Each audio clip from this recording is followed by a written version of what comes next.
Bonjour et bienvenue dans Voix de recruteur by Fed Group. Vous voulez changer de job?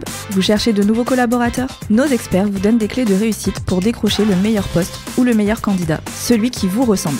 Ici, on parle entretien d'embauche, intérim, CV, questions magiques et plein d'autres choses. Parce que dans chaque rencontre, il y a une opportunité. Construisons ensemble vos succès professionnels de demain. Bonne écoute! Bonjour et bienvenue dans Voix de recruteur by Fed Group. Je suis Chloé Serre, responsable des contenus chez Fed et aujourd'hui, je reçois Dounia Anache. Bonjour Dounia. Bonjour Chloé. Je suis ravie de te recevoir aujourd'hui dans notre podcast.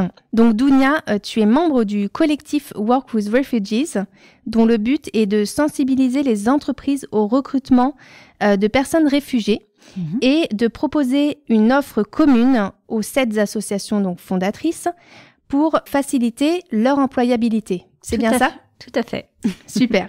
Tu es également cofondatrice d'Abajad Global, qui est une structure qui vise l'insertion socio-professionnelle des publics fragiles. Et vous proposez du coup des formations linguistiques à visée professionnelle pour ces personnes. Tout à fait. Et puis après, on les connecte à l'une des 60 entreprises partenaires. Super, parfait.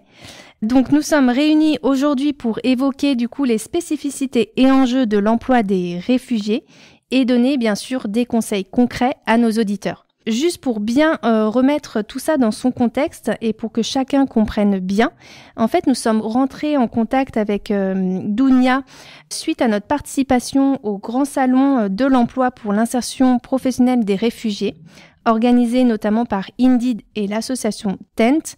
Et c'est vrai que ce sujet nous a semblé très intéressant et nous avons souhaité approfondir donc cette thématique avec toi. Donc tout d'abord, j'aimerais que tu nous expliques plus précisément ce qu'est une personne réfugiée et ce que cela implique. Je pense que c'est essentiel de cadrer ça parce qu'il y a beaucoup de confusion, notamment avec d'autres termes plus génériques comme le mot migrant par exemple. Oui. Donc on parle d'une personne réfugiée quand cette personne elle a quitté son pays d'origine en raison de persécutions, de conflits armés, d'atteintes graves à sa sécurité. C'est là où on emploie le mot réfugié. Ok. Et ces personnes-là donc ne peuvent pas retourner dans leur pays et ont besoin d'une protection internationale que leur accorde le pays d'accueil. D'accord. Voilà. Très bien. Qu'est-ce que ça implique pour Dis-nous tout. Quand une personne obtient le statut de réfugié, elle passe à ce qu'on appelle au droit commun. Donc c'est un mot un petit peu spécifique de jargon, mais c'est-à-dire que cette personne-là, elle peut vivre comme les autres résidents du pays. D'accord. Donc, comme toi et moi, par exemple. Elle a les mêmes droits que nous, donc le droit de travailler, le droit d'accès aux soins, etc., etc. Le seul droit, le droit de vote, oui. Ils ne l'ont pas. Mais sinon, pour le reste, on est pareil. Donc, je commence par rassurer les recruteurs. Oui. Ces personnes ont bien le droit de travailler. Voilà, sont légales en France. Parce que c'est une des premières questions qu'on me pose. Est-ce que ces personnes ont leurs papiers? Est-ce qu'elles sont là de manière légale? Et c'est le cas.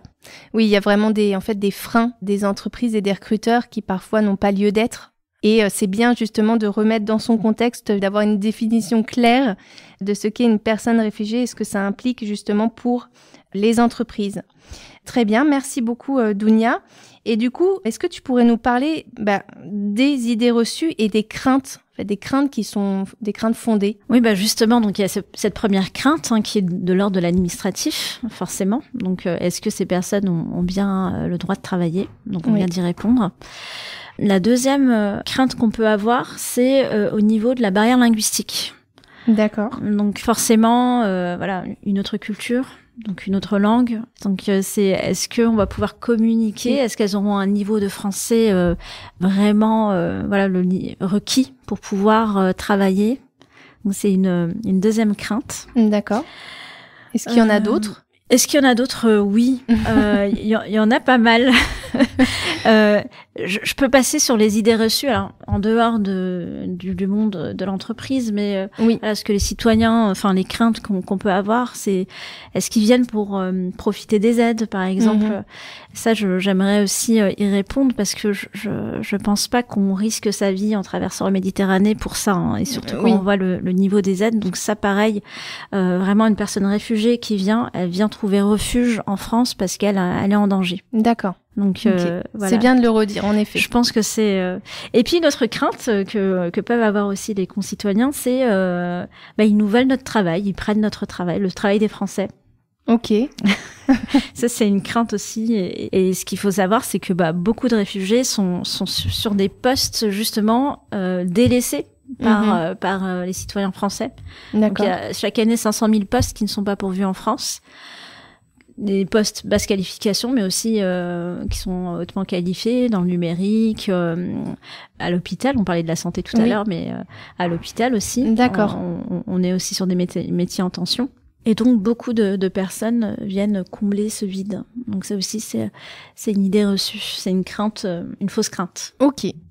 Merci beaucoup. Donc, du coup, comment finalement combattre ces freins et rassurer les recruteurs ? Alors, plusieurs choses. Alors, rappeler le cadre légal que j'ai donné en premier, parce que c'est vraiment des questions qui sont répétitives et même de personnes qui sont très ouvertes, mais qui font pas forcément la différence entre un migrant, un réfugié. Oui. Voilà. Donc c'est un terme au clair sur le statut en fait. Voilà. Si on entend le mot réfugié, c'est que la personne peut travailler et est en règle administrativement. Ok. Deuxième chose, c'est de passer par la formation, la montée en compétences, de ce public. C'est moi de base, je suis prof de français, formatrice. Donc c'est mon dada, la formation. Donc je crois en la montée des compétences. Et finalement, le français est une compétence professionnelle depuis 2005. D'accord. Donc une vraie compétence professionnelle. Donc voilà, c'est de se dire, on a des personnes qui ont de vrais soft skills, qui sont résilientes parce qu'elles ont eu un parcours migratoire très difficile, qui ont une capacité d'adaptation. Oui. Qui sont couteau suisse, qui va faire plein de choses. Oui, et puis elles ont déjà une formation au préalable dans leur pays, donc elles ont déjà des compétences préétablies. Alors si c'est pas une formation, des diplômes, oui, en tout cas, oui, un savoir-faire. Oui, un savoir-faire. C'est ça, exactement. Donc c'est se dire, ok, on mise sur ces talents. Sur ces talents venus d'ailleurs pour en faire des talents venus d'ici. Hein. J'aime bien cette formule que j'ai piquée à une personne de France Travail, Dorothée. Mais j'aime beaucoup aussi cette phrase. Faites en sorte que les talents venus d'ailleurs soient des talents d'ici. Et c'est vraiment ce qu'on veut. Oui. Donc par la formation, de se dire allez, on mise sur la formation.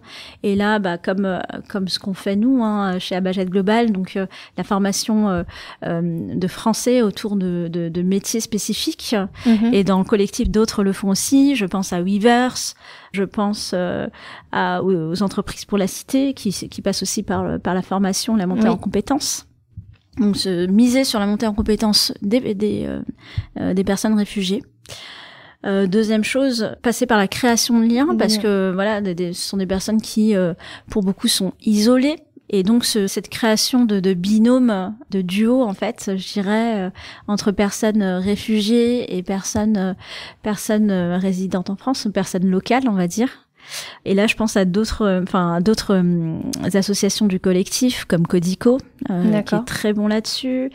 Duo for Job aussi, avec des duos de personnes seniors et de jeunes.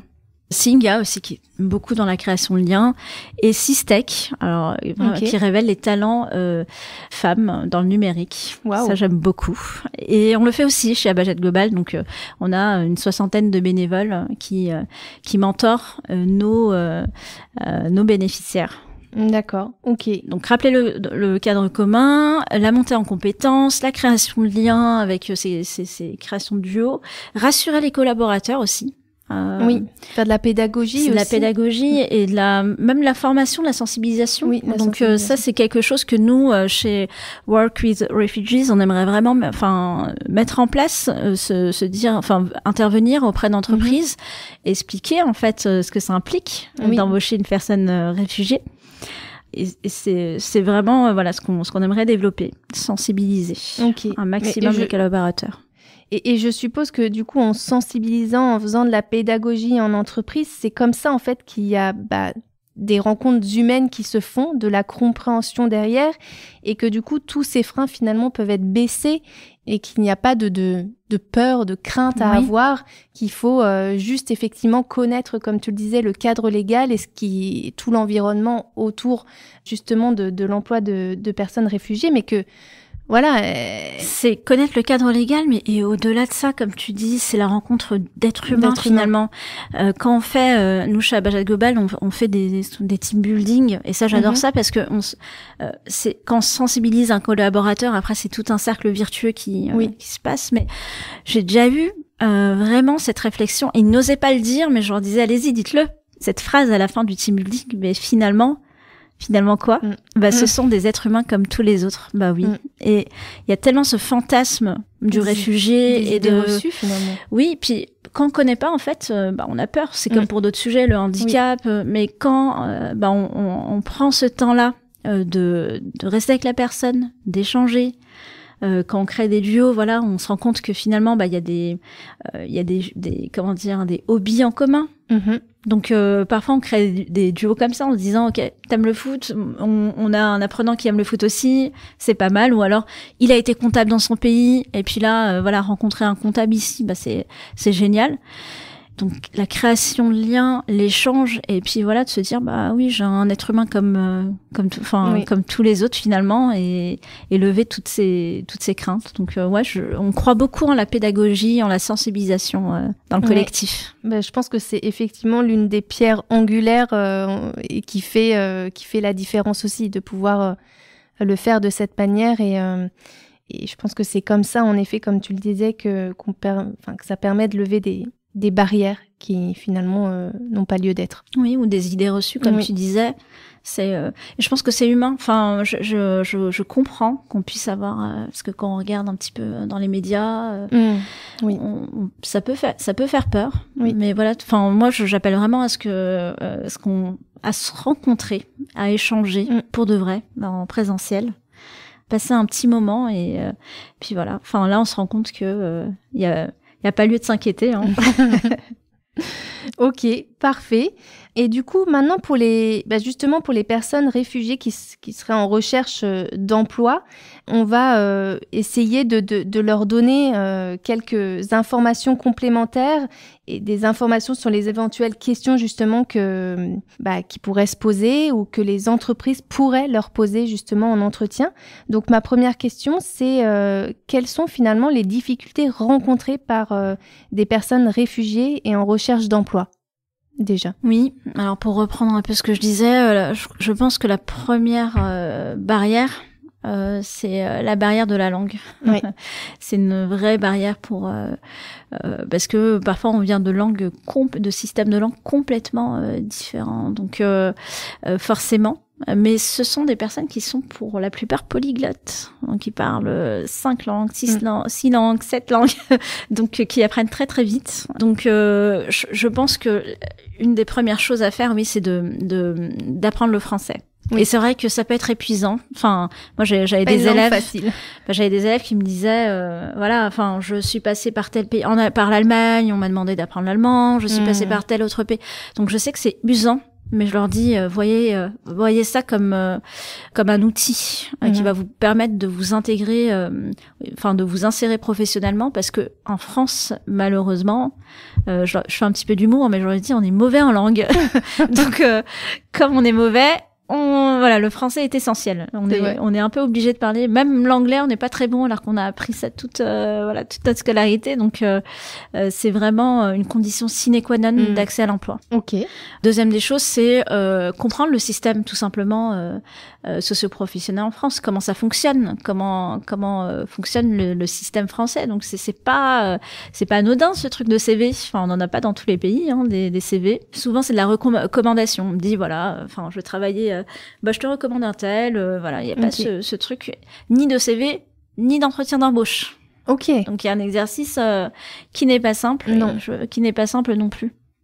Donc, comprendre, mais aussi apprendre, c'est-à-dire simuler des entretiens d'embauche, ce que toutes les associations d'ailleurs du collectif font, on fait tous ça. D'accord. C'est simuler ces entretiens d'embauche, avoir un CV clé en main, voilà.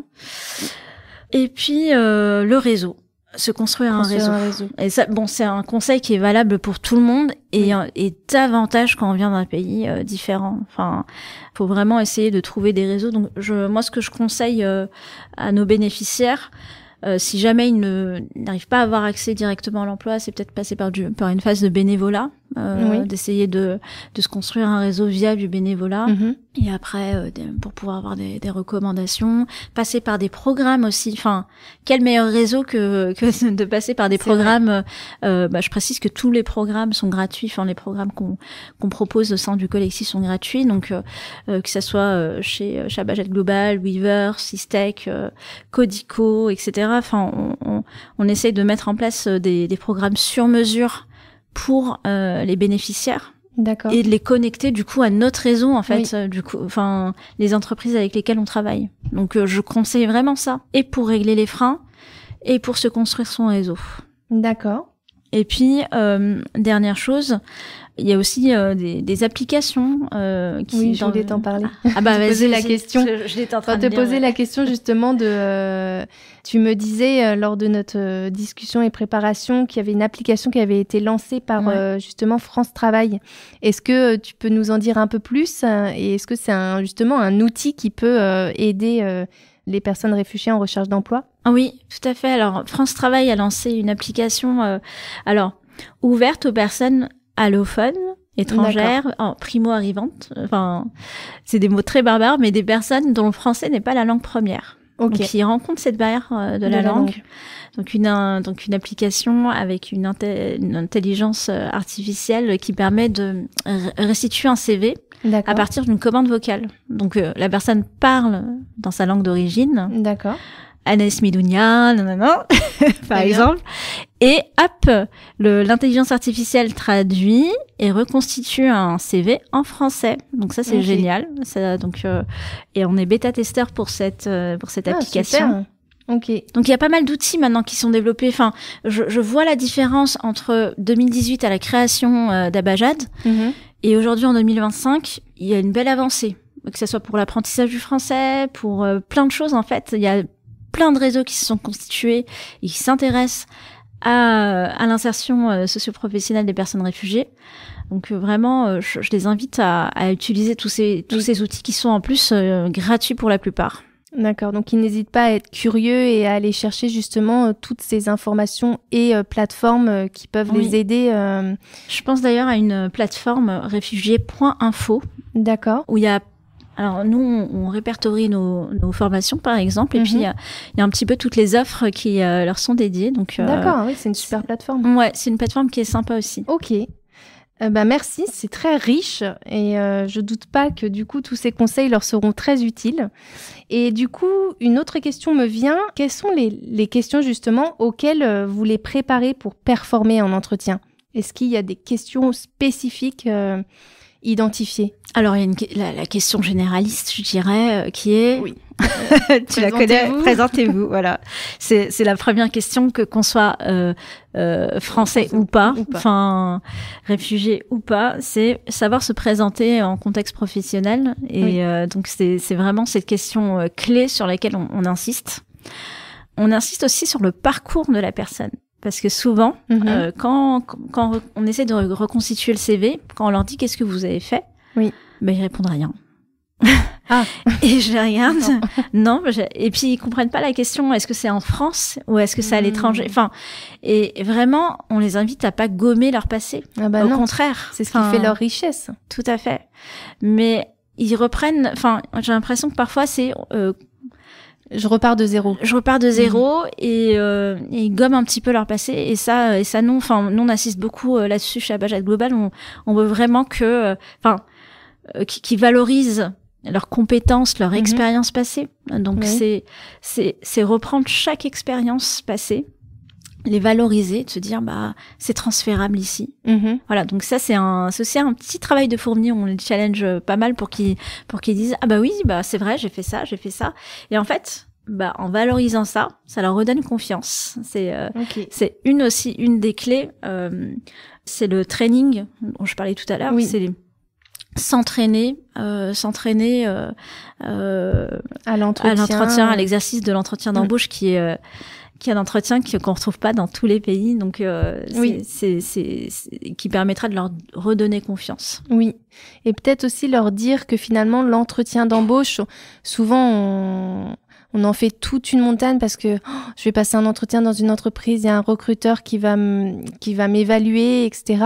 Et nous, ce qu'on aime aussi rappeler aux candidats, c'est que c'est un réel échange, que l'idée c'est ok, le recruteur et l'entreprise évaluent tes compétences en fonction du poste pour lequel tu postules, mais toi tu es aussi en train d'évaluer l'entreprise dans laquelle possiblement tu as envie d'aller, et en fait c'est un échange, c'est du donnant-donnant.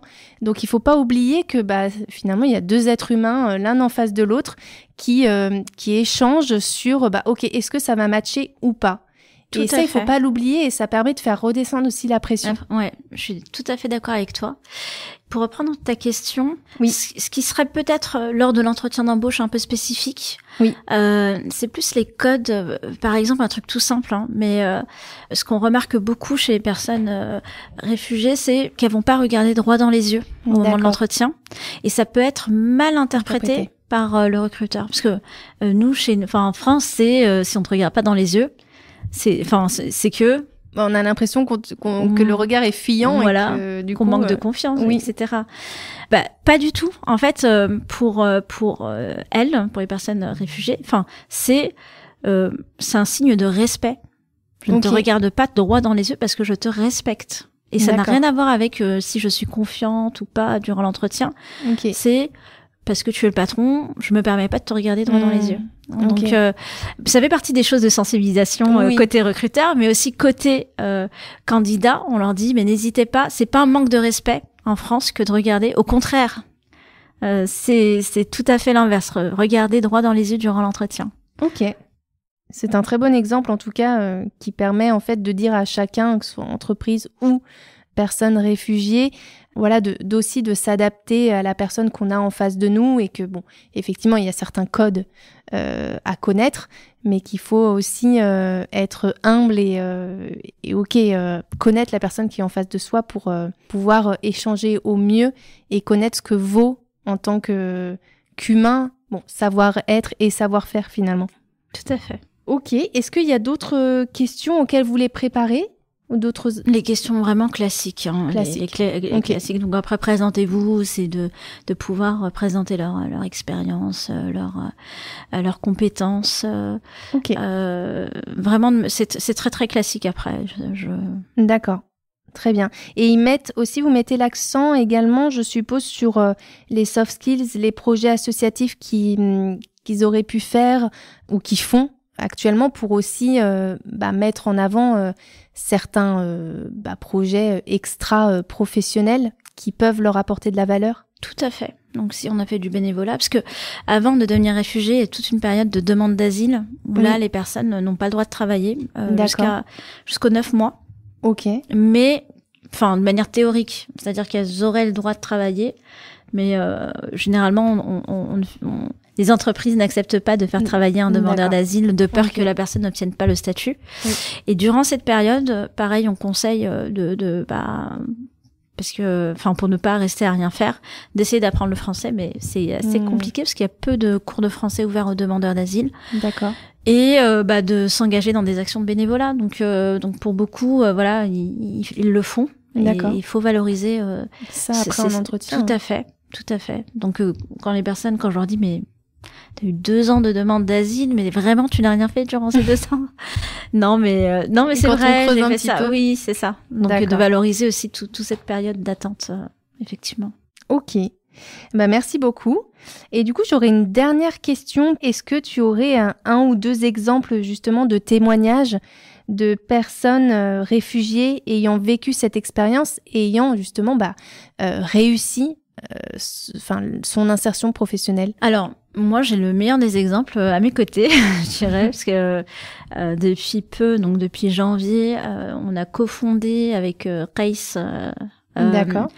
Abajad Global. Donc c'était Abajad et c'est transformé en Abajad Global. Et ça faisait longtemps que je voulais que une partie prenante, une personne qui a vécu vraiment l'exil dans sa chair, fasse partie vraiment du projet. D'accord. Donc il est cofondateur, co-DG avec moi. D'accord.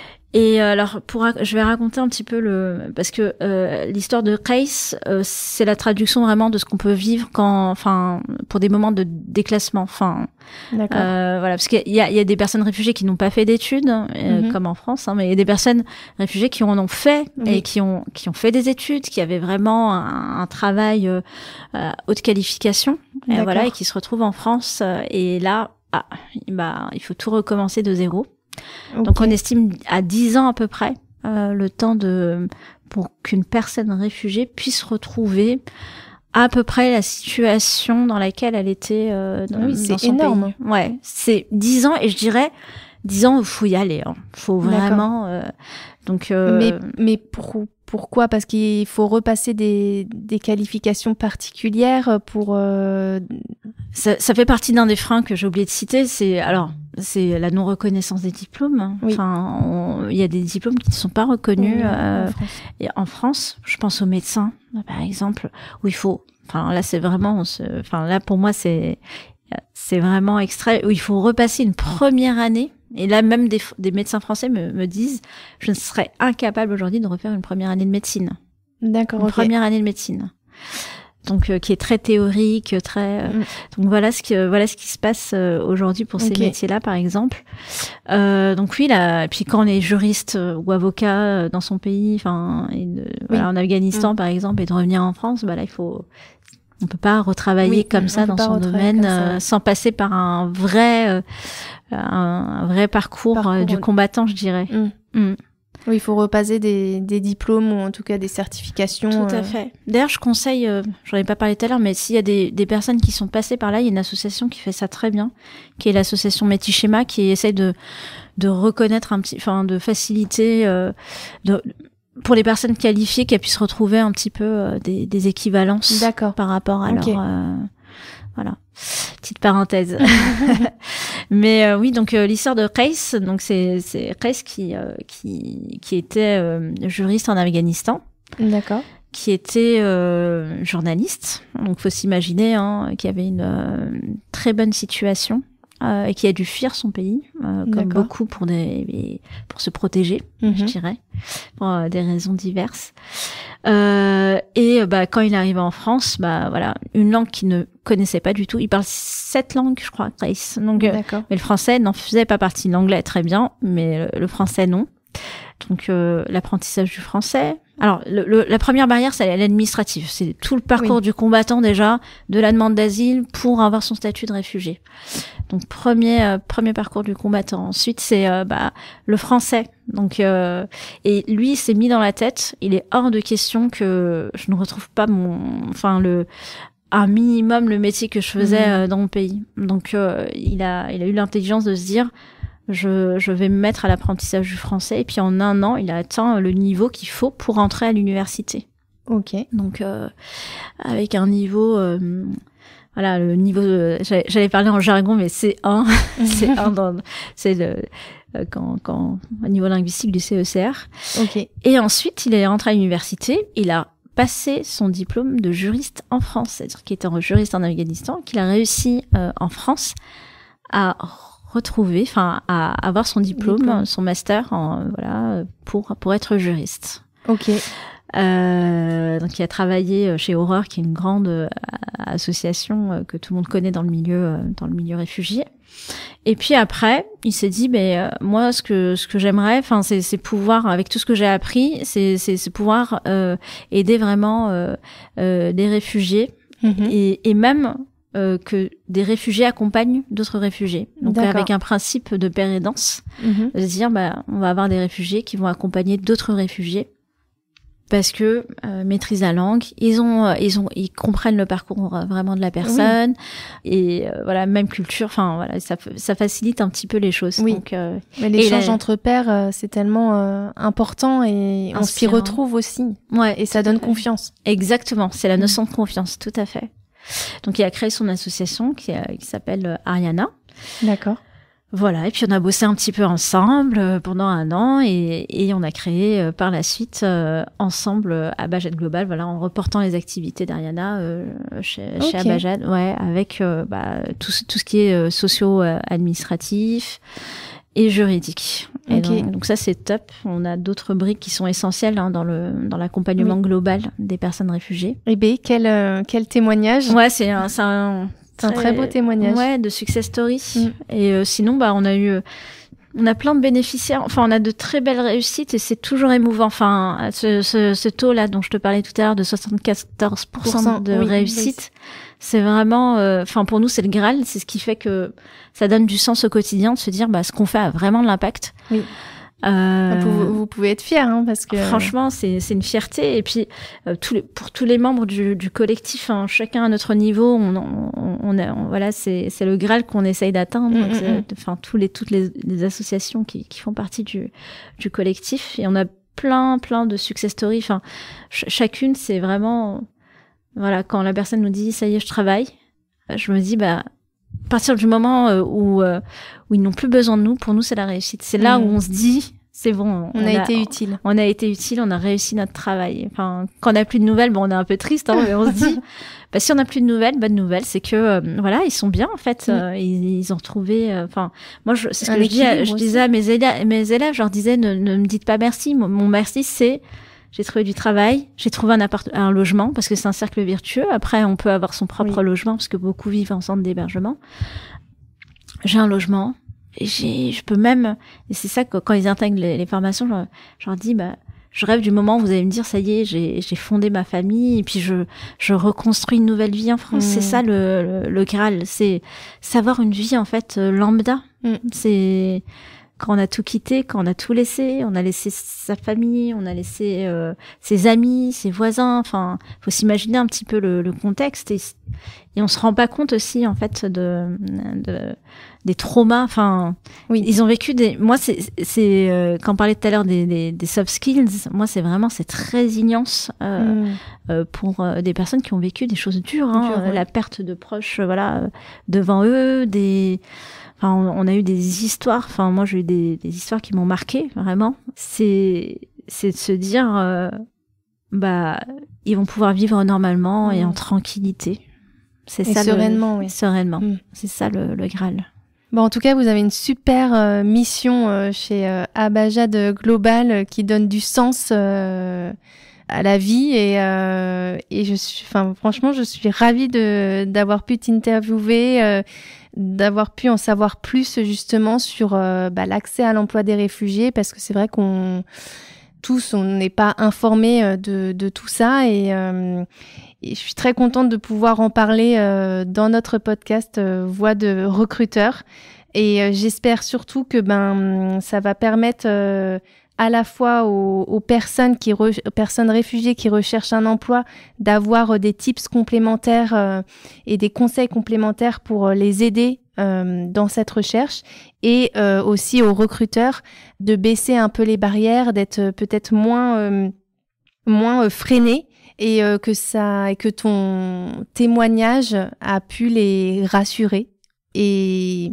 j'espère que ça aidera tout à chacun. Merci. Tout cas. Et puis j'aimerais rappeler, parce que là j'ai ma casquette vraiment de coprésidente du collectif.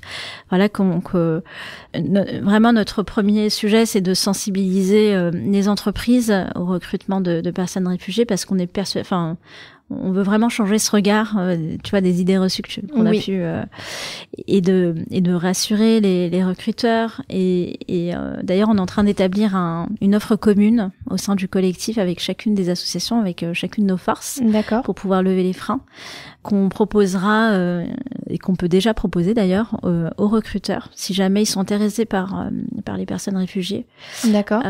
Donc voilà, de pouvoir lever les freins au préalable à travers nos associations, puis ensuite pouvoir employer ces personnes qui, je le rappelle, ont de vrais soft skills, capacité d'adaptation, une résilience, personnes aussi très fidèles, parce que très reconnaissante et très contente d'avoir trouvé du travail au moment où ils ont trouvé du travail, donc il y a moins de turnover.